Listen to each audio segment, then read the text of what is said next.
Warak keruran, seseorang yang pernah melakukan aborsi atau keguguran atau manik tidak berkembang dampaknya akan dibawa seumur hidup. Bahkan dampak secara niskala tak hanya akan dirasakan si perempuan, tetapi juga prianya. Lantaran itu pula, penting melakukan upacara warak keruron agar hidup tidak terus bermasalah.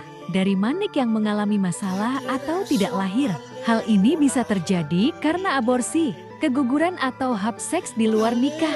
Kondisi yang disebut warak keruron adalah gugurnya manik yang berada di kandungan.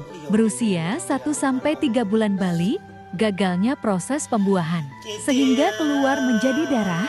Ditegaskannya, upacara warak keruron bukan berarti membenarkan praktik aborsi ilegal karena aborsi ilegal tetaplah salah.